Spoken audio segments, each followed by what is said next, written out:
a very warm welcome to this very special video that we are going to do on Sports Today. It is a pleasure, it is an absolute honor to welcome one of Indian cricket's stalwarts. He had a very, very good career in the domestic circuit for 20 years, close to 20 years. Played alongs with the finest, gave his state glory at a time when no one expected it to. And recently, he brought curtains down on a glorious, glorious 20-year career. Today, we are going to highlight the journey of this person who's come all the way from Ahmedabad. And it's an absolute glory, it's an absolute honor to welcome Priyank Panchal. Priyank, firstly, thank you so much for taking time out and interacting with us on Sports Today. Thank you so much for having me here. Thank you so much. Yeah, but Priyank, you come from Ahmedabad. I'm disappointed in one particular thing. You didn't get us Fafda Jalebi. Yaar. That is the standard of Ahmedabad. It's famous. Ahmedabad is famous for three things. One, you won the Ranji title. One. Number two, Fafda Jalebi. And its smaller brother, Gatia. Third, Tarak Mehta ka Ulta Chashma. Right. Now, when I was interacting with you off camera, before we were doing this interview, you gave us a very special relationship that you have had with Tarak Mehta ka Ulta Chashma. And today, the world will know what was your special relationship with the Tarak Mehta ka Ulta Chashma cast in particular. I think I know Tappu, the character in Tarak Mehta. The first Tappu, Bhavya Gandhi. Bhavya Gandhi. So I know him very well. Okay. He's a good friend of mine. So yeah, that's the relation. Have you met all the Tarak Mehta ka Ulta Chashma cast members? No. I have not met anyone apart from Bhavya Gandhi. Okay. Yeah. No chance to meet Jethalal. No, I just had one chance to visit that set, Gokul Dham. So I went there. I had a great memories. I went there with one of my cousin. Okay. Yeah. You met Jethalal? No. Oh. I didn't meet anyone. I was there for hardly 10-15 minutes. Yeah. They should have known that you are a very good cricketer from Gujarat. They should have made more time for you, yaar. I was there before, I think, 7-8 years back. Okay. Yeah. 7-8 years. That means about 2018-17 period. Yeah, no one was kind of know that who I am today. That's a very unfair. I must tell you, Priyank, something about Siddharth as well. In this room, we discuss cricket every evening. But on all 5 to 7 days of the week that we discuss some cricketing topic that has the attention of the entire country, Siddharth will find ways. He will find ways of bringing in a Tarak Mehta reference. That's how big a Tarak Mehta fan Siddharth is.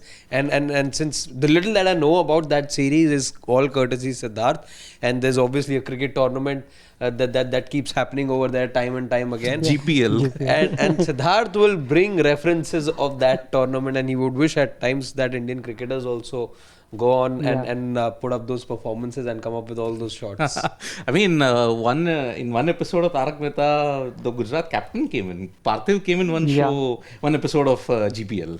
That's it. Yes. So basically, Priyank, basically this interview is all about your life.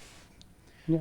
You have been one of the stalwarts of Indian domestic cricket, and we know anybody who observes domestic cricket from the outside, from the stories that we read, it basically teaches you about life. It teaches you about grit, determination, hard work, success, failure. Everything is magnified 10x, 20x in that sense. Which brings me to the first question which I want to ask. On a couple of weeks back, 2025, you made a very emotional statement on your retirement. You put out on Instagram that so many years of service, with so many good memories, you announced your retirement from the domestic circuit. But at this age, you still have so much cricket left in you, and Gujarat cricket needs you so much. Why? What was that tipping point that I'm retiring? What made you take that decision?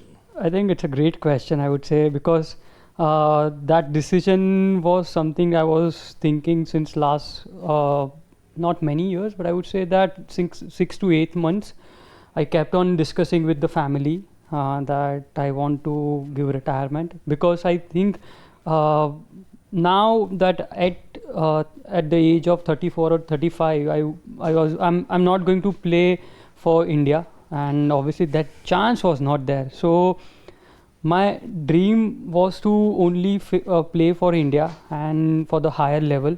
So sometime it happens that you have to take that practical decision in life. I've discussed with my wife, my family, and they pretty much agreed upon what I was thinking. That, and in any athlete's career, if you take any athletes, any sports person, so we generally have 2 or 3 careers out of one life. So one is obviously the playing days, and one is what comes after playing days. So I'm as curious and as excited as I was when I started cricket.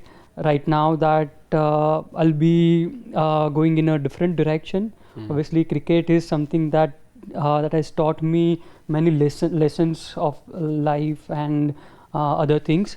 So yes, I'm so excited about it, and yes, there are so many things that in mind to do. Like even in one of the interview I said regarding the mentorship and then the media side that I'm trying to think or trying to do. Like if you have seen, I've started my conversation with so many fans, followers on Instagram or X or LinkedIn.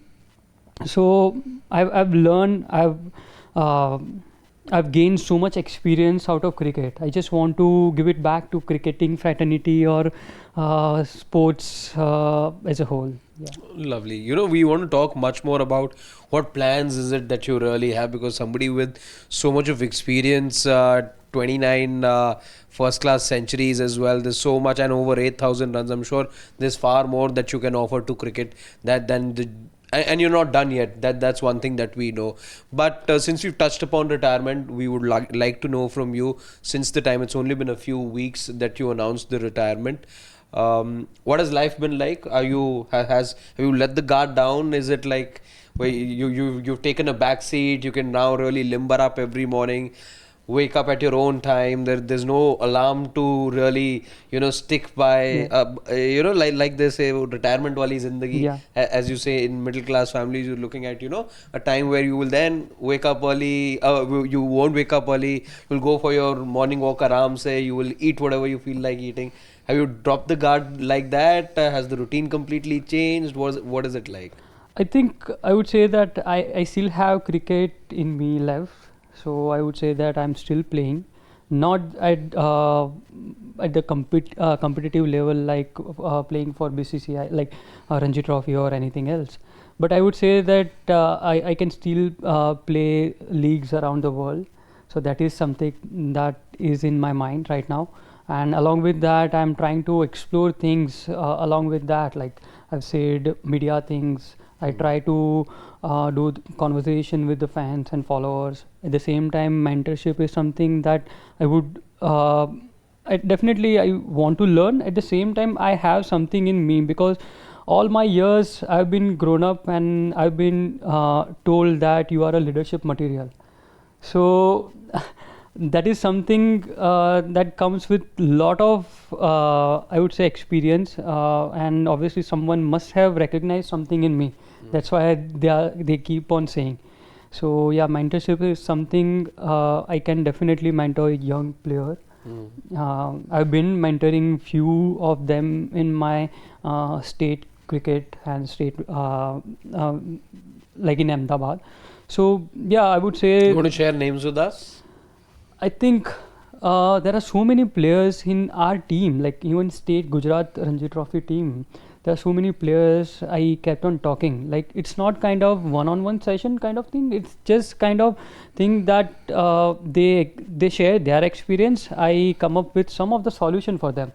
So it's not that professional level that you said, like you asked me regarding that. Okay, इतना professional level पे नहीं, just normal conversation. But I really want to grow over there. At the same time, I'm still like you said that my routine has changed or something else. It's not changed, but I would say that the kind of intensity that I was having while waking up, like I want to play for India now. I have to prepare myself. I have to do this thing, that thing, so that I can be the best player as I really want to be. So that thing, something that is something that is now I can say कि side पे है. And now I'm very much focused on all those leagues around the world. I've just finished one of the league before 15 days. I was the highest run scorer. I couldn't play IPL, but I really want to prove that to myself that I can definitely play, and I can play at the competitive level in T20 also. So white ball. Yeah, from his question only, I mean, you had such a regimental routine. You said that all waking up and all that intensity is gone. What about food here? Food, I know for a sportsman, it has to be very, very diet controlled, very, very strict. Now, can you eat all what you desired before taking up cricket? No, I think I'm not eating all those things because I still want to play. What is it that you love eating the most? And of course, you can't because you have to maintain that strict diet. I like having pav bhaji. Okay. But I can't have it. Yeah, so that is something that I really love. But I try to avoid as much as I can. But obviously, we as a nation and we as a cricketer are inspired by so many cricketers who have been following this routine since so many years, like Virat Kohli. Yeah, he has been following since many years. Like we should be inspired by, like we as a cricketer should be inspired by him. That cricket comes first. Obviously, all those sitting habits and liking and disliking comes like next to your all those things. You're talking about being inspired by Virat, okay, Priyank. I look at your career. It's overlapped with all our modern greats. Virat, Rohit, MS also to a large extent. Not first class, but in other white ball cricket, he was there and all those kind of things. And also, when you look at it, Jasprit Bumrah, Parthiv also, it is overlapped. Can you tell me what is your most favorite memory when you are either playing against them, when you are with them in each of those? I mean, starting with Virat, your favorite memory with him, Rohit, favorite memory with him. I think we were in National Cricket Academy when we were kids, like we were around 13 years of age. So me and Virat and other players were there. So we had really an amazing memory. I think I was very much healthy at that time. But my skill, my talent was there. So I was there in the NCA. We were playing one match where I was at the non-striker end and Virat was playing, like he was at the striker's end. He played one of the shot and he said yes, and I also said yes, but unfortunately halfway I just fell.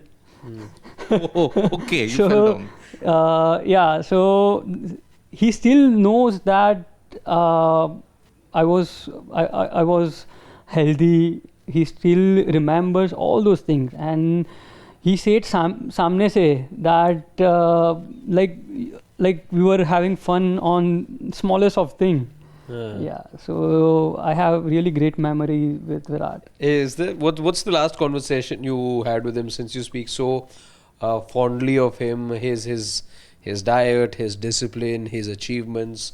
We're all aware of that, and I'm sure to the cricketers as well, and to the cricketers community as well, he's right up there in terms of being an inspiration.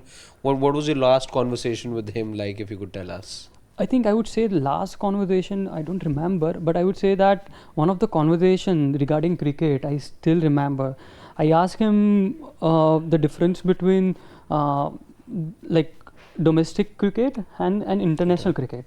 He said that obviously he has not compared to domestic, but at the international level, you have to prepare before the game. Like before the game, it means mentally you should be prepared that you'll be facing this kind of challenges, like you'll be faced with within the stump line or within like outside the off stump line. You should be knowing before you encountered all those things. So when you do that and when you mentally prepare that, you'll be close to perform really well.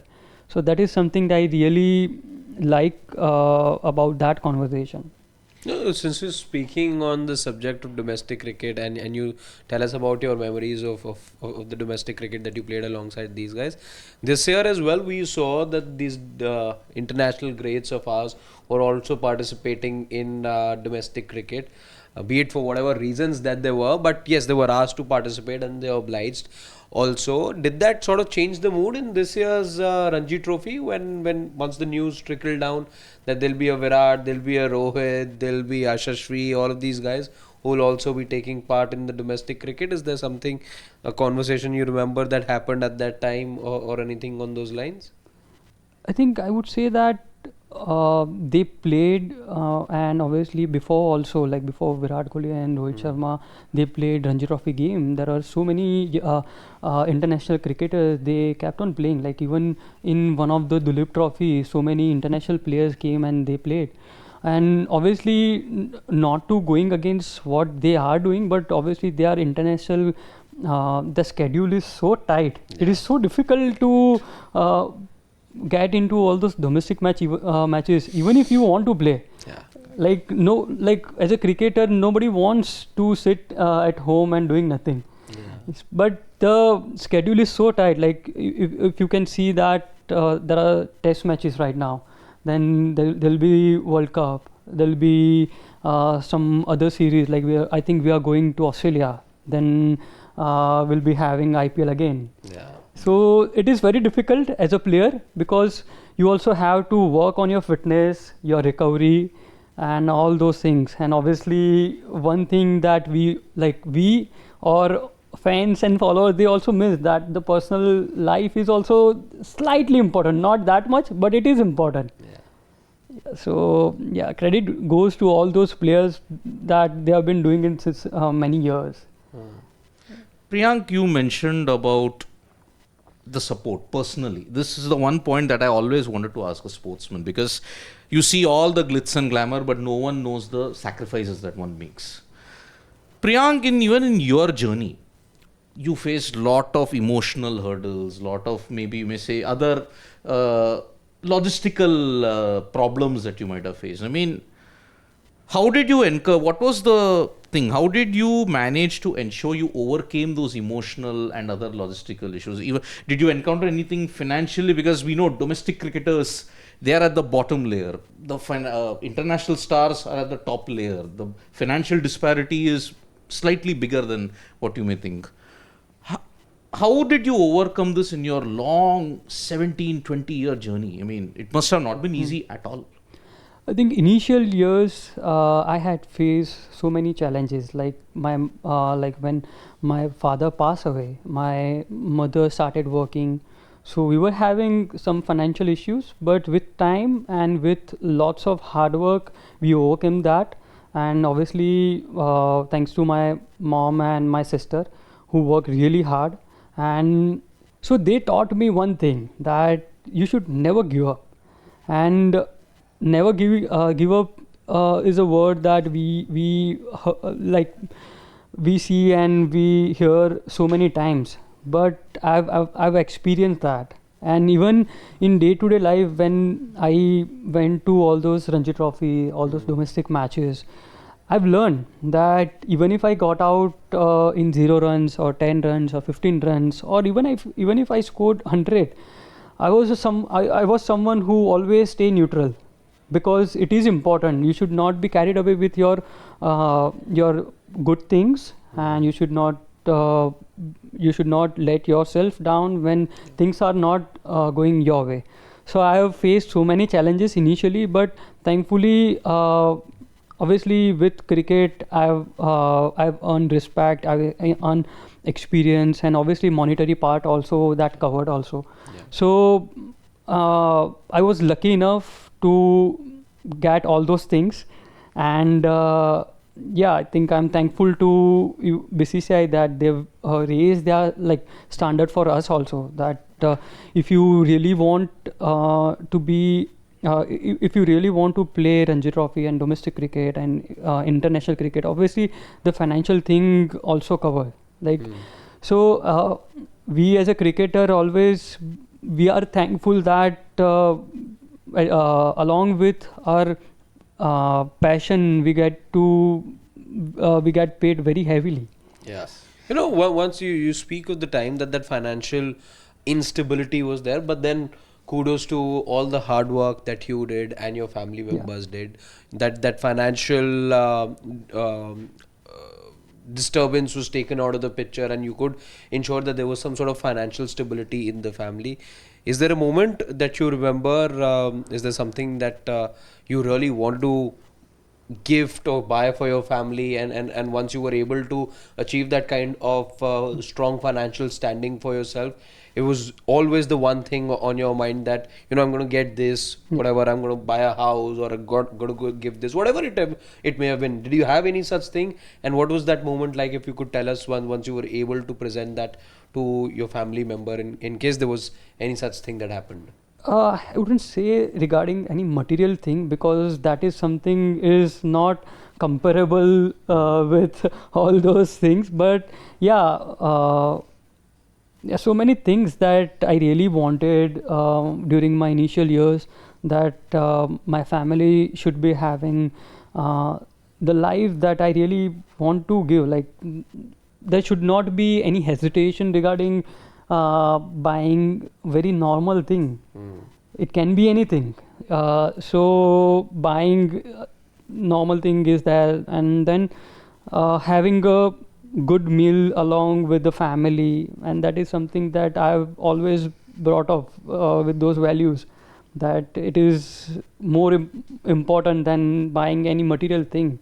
But yeah, I'm so thankful to the family and the hardship that we have faced. Obviously, I've not said that I should be facing this hardship. Even like intentionally, nobody wants to face all those things, but eventually you learn out of it, and I've learned it. And obviously, my family supported me during those times. So I would say that no material thing was there that I wanted to buy, but I would say that definitely my family deserves the life, that easygoing life where they don't have to think about all those things that we were thinking during those years. Mother is a fashion designer, right? She was fashion designer. She has stopped working because she had some issues in her eyes, or some like there's some issue, so she has to stop working. But she's doing fine. She's enjoying her life. Did your sister or mother come for any of your Ranji matches, or any particular knock that they came for? They hardly come for my matches. Even my mother,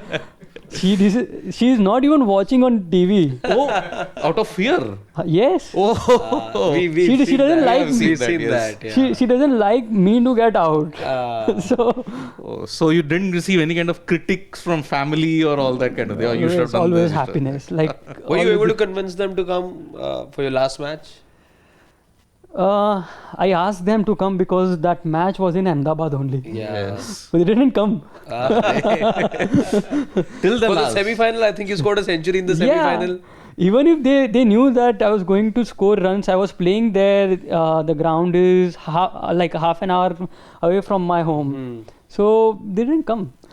Oh no. But yeah, they love whatever I do. Like, they don't care about even if I score 100 or 0.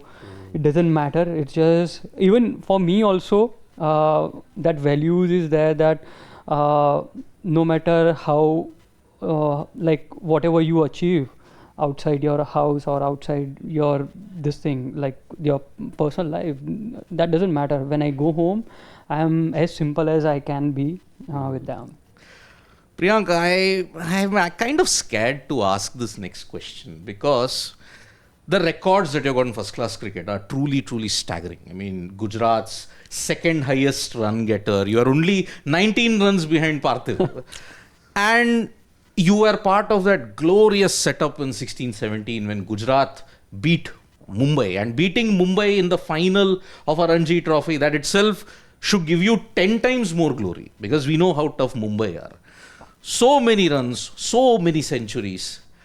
This is where I'm scared to ask first, because despite such brilliant performances, the one cap which mattered and one recognition that mattered, unfortunately we couldn't see Priyank whenever we look at his profile, one test or one ODI or one T20I for India. I mean, you said that was the realization point. But then was it crushing? I've given so much in domestic cricket. I still couldn't make it to India. Is that the one regret that you have, or because your mindset is so neutral? You said it happens. I mean, I don't know. When I'm asking this itself, I'm like, damn, am I offending you? Am I doing all these things? I think it does matter. Obviously, during my childhood, I really wanted to play for India. Definitely, that thing was there. But at the same time, my expectation was that to have an Indian cap, but that doesn't mean that expectation can be met with people give me all those things that I'm expecting. It shouldn't be like this. So I think in a very practical manner, I've taken so many examples of past cricketers, even if they have played Test cricket or junior in domestic cricket they have played. So I've seen that it is important to have that cap, but it is also important what you do after that.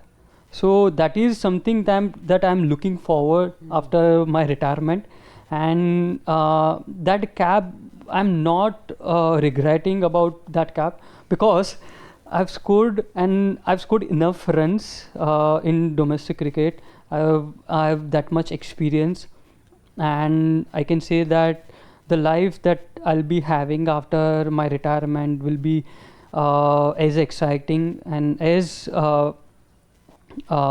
intensive as the way I was playing my cricket. So yeah, I'm not regretting about it. I'm so thankful to my destiny and God that they have given me so many things, because you must have seen so many cricketers, they don't end up playing 10 or 15 games, or it can be domestic or something. But I've played 130 odd first class games. I've scored 14,000 odd runs in domestic cricket. I was there in Indian team. I think there are so many players, they aspire to go there, and thankfully I got chance to be there. You speak of the time that... I wish I had Priyank's practical mind here. That is the only thing that I want from this interview, because there are goals. I think you can borrow a couple of other things as well, Siddharth. Of course, but this is one thing, because we all aspire and have dreams in that sense. So it's a very practical way of looking at life. That's the one life lesson. But you touched upon Priyank, that you came very close. I'm guessing you were talking about not too long back in 2022 when you were in South Africa with the Indian team. Tell us about that time. What was it to be alongside the likes of Virat Kohli, and that was a team being led by Virat at that time. What is it to be a part of just that setup? We'll come to what is it that was going through your mind, but tell us, when you walked into that dressing room, once you got to know that you will be there, tell us what those things were like to be around these absolute superstars of the game. Yeah, I think it was really great experience, because I was in the Indian team squad. So that is something that I really wanted to be there, to do. So I was so grateful about those experiences, and I played cricket along with so many players, like even Rishabh, Siraj was there, Shreyas was there, Virat, we have played since during 13 years you just so 13. So we were there in NCA, so we knew each other. Even some of players I have played against in domestic cricket. So yeah, I know them really well. What they do, the hard work they do, the kind of mindset they have during games, before the game. So all those things, I kept on talking with them. I kept on observing them. So it was a great experience, and definitely all the players were so welcoming, because even if I was there for the first time, I didn't feel that I'm here for the first time. So that was something I'm so thankful to all the players, and the journey they must be having. They recognize that all players should be feeling that they are part of this team. And thanks to all the coaches and selectors, they have given me that opportunity to be there in the team. Priyank, when I have to focus on that one glorious chapter, now we can come to the glorious chapter bit of Priyank, Gujarat, and thanks to them, they unearthed a gem which would help India in the later years. Since you speak of him, I think he was around in that very tour we were just talking about, right? The 2022 tour. Yes. Did he trouble you the most in the nets there? Who? I believe in only Jassi Bhai. Who troubled you the most when you did net session on that? I couldn't get chance to play more on during that tour, but we have played like so much during our like age group years or something like. Be very honest. You got the wood over him, or he got the wood over you? I think he was someone who is so competitive. Like even if I play a cover drive, so the next ball would be either a bouncer or a Yorker. So he's that competitive. Even in the practice, like nets, like we were playing 40-50 balls in nets, and out of those 40-50 balls, he must be bowling I think 6 to 8 balls to each batsman. Out of 6 to 8 balls, either will be having 2 bouncers, then 1 Yorker. That's it. 1-2 balls we have to leave it, because it's like we were preparing for the day's game. So, so that's the story. Because see, that 16-17 season, Gujarat had superstars. Priyank was there was Parthiv, there was RP Singh, there was also Jasprit Bumrah. And Jasprit Bumrah, I mean, the first, barring the IPL, the first major spell was at 6 for 29 against Jharkhand in that semi-final. You see, you played with him at that point, and now you see his evolution as one of the cheat codes in international cricket, one of the best that there is. Were you aware at that time that yes, perhaps Jasprit Bumrah will achieve great things if he's selected for India? Were you aware at that time only? I think you forgot the name of Akshar Patel. Akshar Patel, of course. Bapu was also there in so he was also there. Superstar lineup. Yeah. So, yeah, definitely. I think Jasprit had that spark and that vibe and the willingness to represent the country at the highest level. And even at that time, he was so competitive. And if you could just imagine that if you get chance with that competitiveness to the next level, you will definitely be successful. So he's successful because he has worked hard. He has faced so many challenges, like out of cricket also. And he was someone who we all wanted him to represent the country, because he has that different kind of bowling technique. Like, it's not usual. You don't get to see this kind of bowler very often. Like you can get to see, I think, in 1 in 20 years, I would say, this kind of bowlers. And doing it so consistently is also a thing. So yeah, I think credit goes to him, because he worked hard. He learned out of all the experiences, and he's still learning. I would say that he's still learning. I mean, based on Jasprit's experience, I mean, look at that 6 for 20. It was a spell for the ages, along with RP. 6 wickets against a very, very strong Jharkhand lineup that had Ishan Kishan, that had Ishan Jaggi, Virat Singh, all were touted to be big names. Saurabh Tiwari was also there in that. But that entire campaign, Priyank, I mean, you had I think not since VVS Lakshman did you have such a prolific Ranji season, over 1,300 runs. 1,300 Yeah. runs. And on top of that, you had a superstar team also. Your team was also excellent. How was the vibe in that Gujarat lineup when you won that Ranji Trophy? And thankfully for all the other teams, ending Mumbai's dominance at that time. I mean, how was it? I think thanks to all the senior players, I think RP Bhai was there to help all of us because he was so experienced that even at the smallest of thing, he comes and he said few things and it works out for you.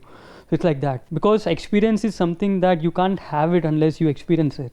So RP Bhai was there, Parthiv Bhai was there. Even we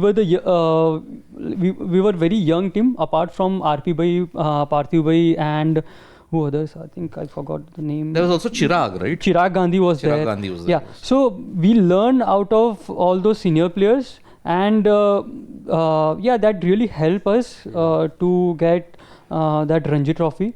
And when RP Bhai bowled that brilliant spell, when he bowled 7 overs, he gave 6 or I don't know exact numbers, but 6 odd runs, and he had 5 wickets. So that spell was really game changing. That was something that really helped us get into the finals because Jharkhand team was also an experienced team. So they were having good players. They were they had beaten a few good sides during their that campaign. So all those senior players, they helped us on every stage. And coming back to that 1,300 runs thing, so it was my dream. I kept on dreaming. I would say that before 2 years, I started dreaming of scoring 1,000 runs. So I could score 500 runs on the first year, then 600 runs second year.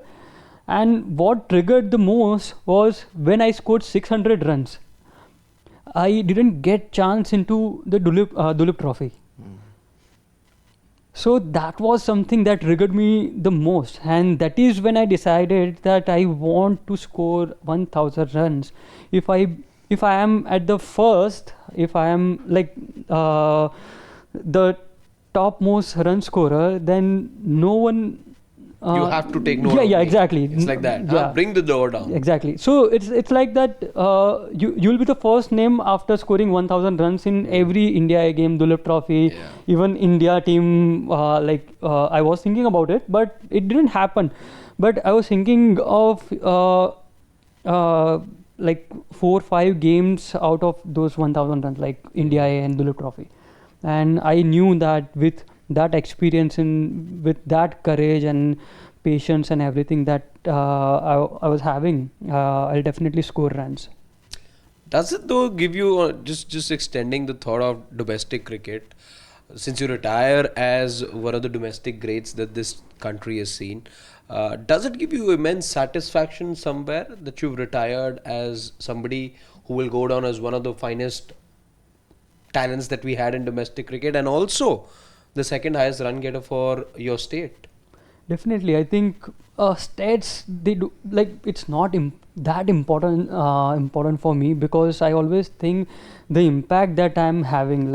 I retired because I also wanted that I'm not I'm not that impactful with my performances. At the same time, younger generation has to step in, and obviously I also want something else out of my after my cricket. Okay. So the retirement came with so much practical approach, or I would say practical discussions with the family. That's. You're talking about a young team and you have to look at it. I mean, our current Indian cricket team setup, that's also relatively young. That's a transition period. As they say, it is the Gill era has begun, because there is no Ashwin, there is no Virat, there is no Rohit in the series against England. Yes, they have unfortunately lost the first test after being in control for 4.5 days, when you look at it. what is the message that you want to give? Because see, transition, you've seen so much transitions in domestic cricket because every year, every season, there's something different. What is the advice that you want to give fans, not the team, the fans? Because they are wondering, oh, one test. Yeah. No, there is no hope. There is no future. But in a transition, what is the most difficult thing that a team has to encounter? I think the best thing about this team is you must have seen the way they have played during those 4 days. I think that spark was there, that vibe was there, that we are here to dominate. And that is something that gives you sense that if one good game and one good inning or one good session can change the entire scenario of the series. With some good spell with our bowlers, the scenario will definitely be changed. So I'm just expecting. Obviously, we have lost this game, but I can say that they are there. They are there to dominate, and obviously, fans, I would say that just be patient because this is a younger team. It requires some time, obviously not that much time, they are experienced enough, but just be patient, and that vibe was there, that sense was there that they are here to dominate, and one good match, one good inning will change the entire scenario of this series. Since we're speaking of the series, how do you see it playing out? What's your series prediction, if I may ask for one? I think it's still one game, so I would say that I would definitely see India winning 2 or 3 games after losing one game. So eventually, so if India win 3, they're winning the series. 3-2. But if India win 2, you could still be looking at the series being drawn. Because I'll not say that because obviously we are in a transition phase. Yeah. We'll be experiencing this kind of thing again also.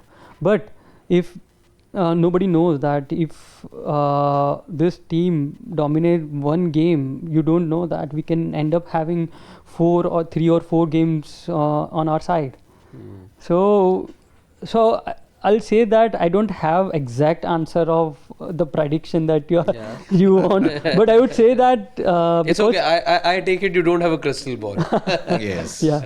So it's they are young, and definitely they are here to dominate. It's just about one game. Is there enough young talent you feel in the wings right now? It's a young team, but I'm saying going forward as well, or if we look around right now, how the health of domestic cricket is. You think it's in good shape and there's enough talent coming through even as we speak? I think I'll take the first one.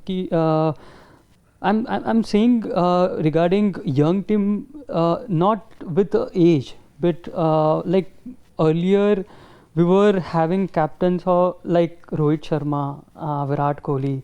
They had so much experience. They can encounter anything. So I'm talking in terms of not age, but I would say experience. So yeah, and coming back to domestic circuit, there are so much of talent. Like we are playing so competitive cricket at the domestic level. We'll definitely have like backup openers. We'll have like 4 or 5 backup openers. We'll have good bowlers who can definitely dominate the way this bowling lineup is dominating since last many years. So we are definitely having it, but I don't know. I trust the domestic circuit and domestic that I would say that that competitiveness in domestic circuit. So I trust that thing, and that is why I can say that we have enough talent, and we'll definitely have enough talent who can dominate at the highest level. Baseball and our own jazz ball, they are revolutionizing the way, and even before that, even Virender Sehwag and Rishabh Pant are revolutionizing the way how test cricket is played. I mean, there's a transition even in era. Now, see ball, hit ball. But In your time, when you started out, it was to weather out the new ball, grit it out, and then play. Do you think this kind of change in the mindset of batters that is here, is it going to improve first class cricket? Or do you think, no, if you play a rash shot, it is a rash shot? What is your take? If a six is hit, a six is hit. But if that same shot results in a dismissal, you as a pure classical batter, what is your take on this entire thing?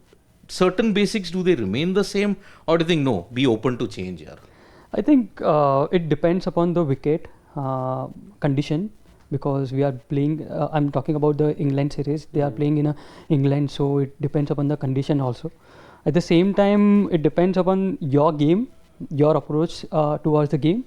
And so I was talking to someone, like that band decade, the way he was playing, he was completely dominating. Like he was playing outside of some shots. So his scoring area is square of the wicket.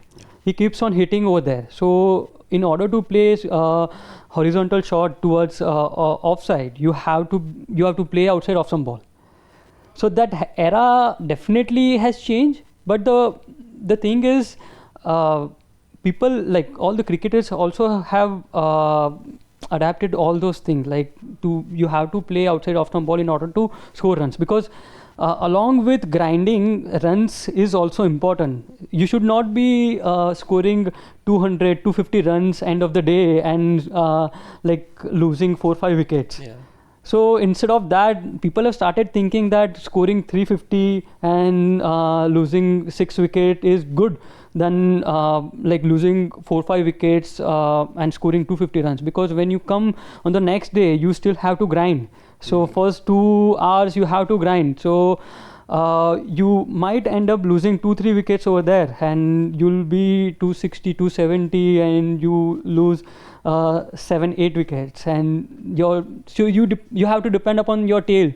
Yeah. So so that cricketing sense has that changed. Like it was different earlier. Now it is different, and I would say that I completely agree with the statement when they say that why they are playing rash shot or something. I would say that it is very practical, because people started thinking that so this younger generation definitely have started thinking that if I can play, if I can score 1 or 2 boundaries out of 3 or 4 overs, why have to wait for 7-8 overs? Obviously, they are risking their wicket also, but it comes with their practice also. They try to practice this way only. Obviously, it is important. I'm not saying So that. you're saying it may look like, something that the batter may have decided in that very moment, but it's not like that. It's a lot of practice that's going into going for these shots on a frequent basis. Exactly. So I've seen so many international cricketers. So earlier, when someone bowls you a bouncer, they duck it, like they don't play any shot.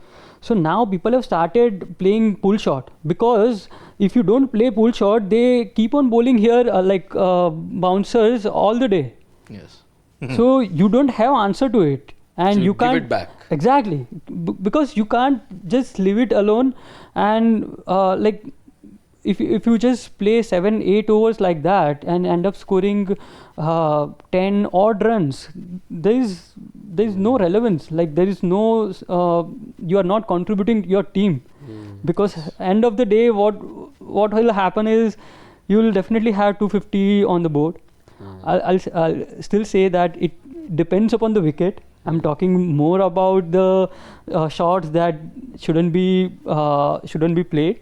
But I would say that it depends upon the wicket and the condition. And I'm agree to the fact that some on some wicket against some bowler, you also have to respect the ball. So sometimes you might have to leave it alone. Like you don't have to exactly go there and just hit it every ball. I'm not saying that, but I would say that you should be doing that balance. And once you do that, you'll be more successful. Yeah. And we have seen Ben Duckett, the way he has played. I think he has played some game-changing inning. Do you feel that this extravagant stroke making that we're talking about, not just for English players but for Indian players as well, as Siddharth just mentioned. There's a Yashasvi, there's a Pant, who are free to go about there and express themselves, and they want these kind of wickets, or they thrive in wickets, as was the case in the first test match in Leeds as well, where that whenever there's a pitch that assists stroke making through the line, you can go ahead and hit your shots. Is this the kind of wickets that we're seeing in domestic cricket also? Do you think conditions with England, we know it sort of suits their philosophy that they want flat tracks, because their mindset, they're possibly practicing the way that you say, that they're practicing these shots more often, they're increasing their risk taking, but they're minimizing their risk in a way that they're practicing it so often that the risk that gets minimized because they're enhancing their skill set. In India as well, would you say it's the same with regards to wickets getting flattened out, or perhaps that's not really the case? You still get a rank turner here and there, and that has nothing to do with the wickets back home.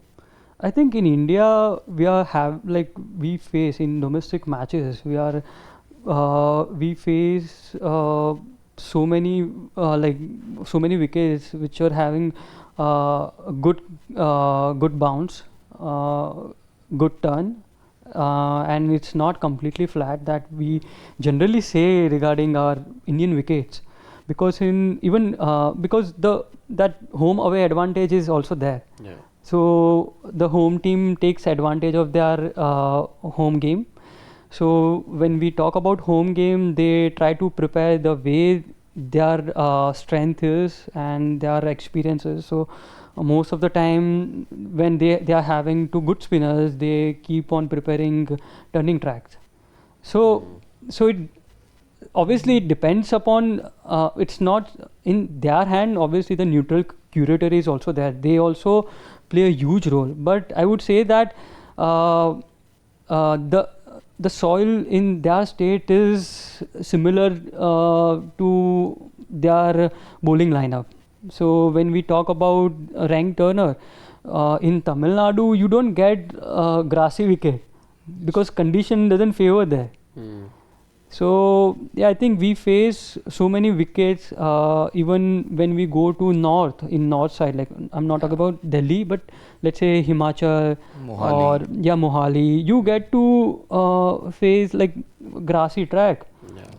Plus soil, black soil, red soil. So in western like Mumbai or red even in our Ahmedabad. You get different tracks. Now these days you see mixed soil wickets as well at the Narendra Modi Stadium, huh? So we have I think few patches of red soil at the same time, mix of things, red and black, and they are working very hard. Obviously, thanks to all the curators and the job they are doing. Credit goes to all those curators and the match. November 19. Was there ever a time that you as captain of the Gujarat team, you wanted a certain wicket and you weren't happy that you didn't get exactly what you wanted? Be very honest. I think most of the time wickets they don't behave the way you want most of the time, but I would say that we are familiar with our wickets, so we generally adapt to the situation that we might face. Like it can be we were expecting a fast bowling track, but it started turning on the first day. So we know things that we have to accept it, because at that level you can't complain that wicket is changed, because we have talked about and we are prepared about that. So this change. But so I think I'll come to that point when you say that regarding Yashasvi and the cricketers, that they are playing that shot, that they keep on playing short. So nowadays what happens is the experience of playing white ball cricket is much higher. Like if you say Yashasvi, or if you take any example of any young player, they must have played so many, like 100 games of T20 or white ball games, and they are having 10 odd games of red ball. So the difference is very, like it's so huge. So earlier, even when I started playing, our days cricket was like that. We played 30 games of days cricket, Yeah. and 40, 50 odd games of white ball. So you can see that change, and you can see that the way that age group cricket is changing. Like those who are not playing state cricket, or those who are not playing competitive cricket, they mostly play 20 overs game or 30 over games. Correct. They hardly play 2 days game or 3 days game, so they don't know about it. And So are you saying that because they're playing so much white ball cricket, it's not necessarily the evil, and in many times they say that so much of white ball cricket has sort of contaminated the technique and has contaminated our cricketers. That's not the thing you're saying. Actually, playing so much of white ball cricket has enhanced their skill set, and they, as a result, can go for these shots in red ball cricket. Is that what you're telling us? I think they have grown up playing so many shots. Yes. So it is very natural to go for a shot in red ball cricket also. So I have grown up leaving the ball most of the time as an opening batsman, and so I've started playing shots now. Do you have a count? Do you have a count since you speak of that? Do you have a count? These days you see a Joe Root coming out to bat. First up, he's trying the reverse ramp and all. How many reverse ramps do you remember playing in your I've not played in your first class career? No, I have not played it the way that Joe Root is doing right now. But so if you take an example of Joe Root, he started playing towards gully area. Like you must have seen. Yeah. Third man. So earlier we used to say that you should not be playing outside off from the ball. But he has found that way that I also have to score runs, because all the day I can't be leaving the ball and one ball come and you get out. So you can't be like the way Rishabh Pant and Yashasvi Jaiswal playing. Joe Root is also playing that shot, but he's playing in his way. Jaiswal is playing his way. Right. So yeah. Yes. That is Joe ball. This is Jazz. Jazz ball. In that sense, yes. So, final comment before we come to the kind of a rapid fire round that we are going to have. What is the message that you want to give to this social media generation? Because fans nowadays are impatient. There is a lot of thing that, okay, we will appreciate only certain individuals, but we don't appreciate the sport as such. As a domestic cricket stalwart, what is your main aim? What is the message that you want to give, and what does domestic cricket teach you about life? I think I would like to say to all the players that they are playing that along with your cricket, your education is also important. It plays huge role. Even if you don't have time, just try to do that, because sport is something that it will be with you till 35, 40, 41, 42, but you still have life left after your sporting career. So I would say that just focus on your game as well as your education. Coming back to fans, I would say that especially with today's scenario, obviously social media and everything, the information is easily available. We definitely, even I get carried away with the information that that this people or this they should have played that way or this way, or it can be anything. So you should be patient enough to see the whole series, because it is still like we have 4 games left, and I'm just talking about this series. So I think I would say that just be patient to all the fans, because it is important. And at the same time, when it comes to criticizing, you can definitely criticize, but not to pinpoint one of the thing, because in cricket there are so many reasons and so many variables that you can pinpoint.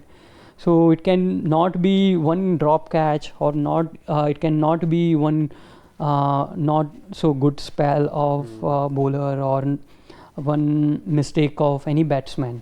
It's not like that, because it's a team game, and we we win it together and we lose it together. It's like that. You spoke of misinformation. I know this lovely channel on YouTube and Instagram. It's called Sports Today. People can just come there every evening, just subscribe. Yeah. Much beyond cricket over there. Yeah, definitely. So yeah, that's for everyone to consume. Yeah. So shall we have a rapid fire with him on certain questions which I have in mind? Go ahead, Siddharth. Okay. So the first rapid fire question that we'll ask is favorite movie.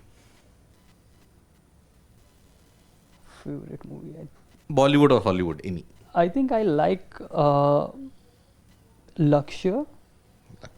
Hrithik Roshan. Hrithik Roshan. Oh, So favorite actor? What's your best scene in that? I think that flag wala thing. When yeah, Tiger Hill. yeah, Yes. that was amazing. On point, the Yeah, thing that they the have. last Okay. scene. A favorite actor? I think I like so many actors. Like they are having so many good qualities. But I like comedy of Paresh Rawal ji. Of course. Obviously, Then why don't you do a Action. little duet with him? You can. Which is your favorite movie of Paresh Hera Rawal? Feri. Of course. Babu Bhaiya, right? Babu bhai. Babu Bhaiya. Ekdam what's- halkat manus hai re tu. The one song that you've been listening to off late. I think right now I forgot, but I keep on listening of Coldplay's song. Oh, by the way, Coldplay happened in your. I was not there, in your state. unfortunately. Were you yeah. able to go there? No, He no, could no. go there. Coldplay, But Paradise. Paradise. Yellow. But I also listen to all the Hindi songs. But right now I'm not able to remember. Favorite singer? Coldplay. Coldplay. That band is there, so I would say not particular singer. I don't know. Okay. I like listening to Arijit Singh at the same time AP Dillon. Yeah. So yeah. AP Dillon is playing in Leeds, right, at this point? I'm not too sure. Is he? Yes. Mohammad Siraj. Total doppelganger of him in that, because of the haircut that he's got. Totally looks like AP Dillon. Tell us your favorite vacation destination. I just had it last year, Switzerland. Loved it. Yeah. Amazing place.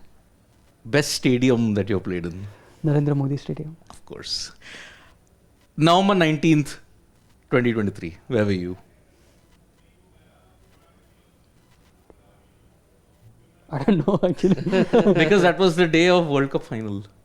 November 19th, Okay. 2023. World Cup final. I think I don't remember actually.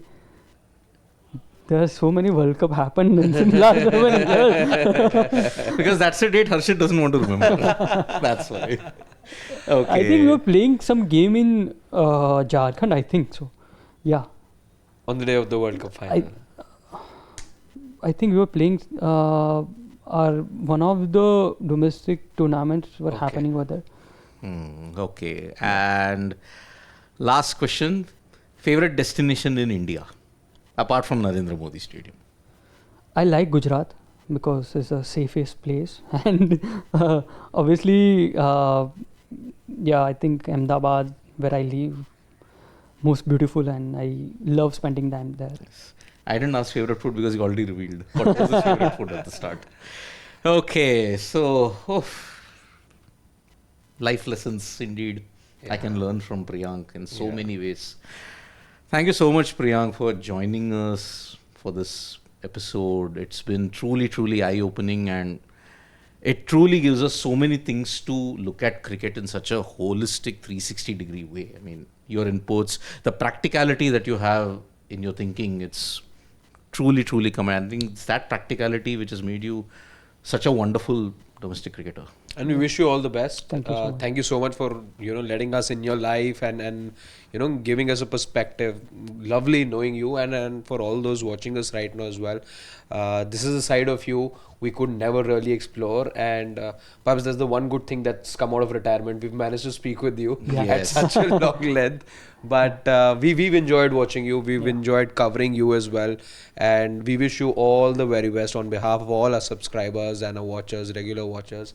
I'm sure they're going to appreciate this conversation. So thank you to you, and good luck for whatever lies ahead. Thank you so much, and thanks for having me here. And Thank you so much, Sports Today, for this wonderful interview, and I really enjoyed. I definitely enjoyed. So did we. Priyank, so Yeah. did we. So, All right, you know what to do next. This was lovely. It was lovely interacting with Priyank. Give this video a like if you liked it. Subscribe to Sports Today if you haven't done so already. And stay tuned as always.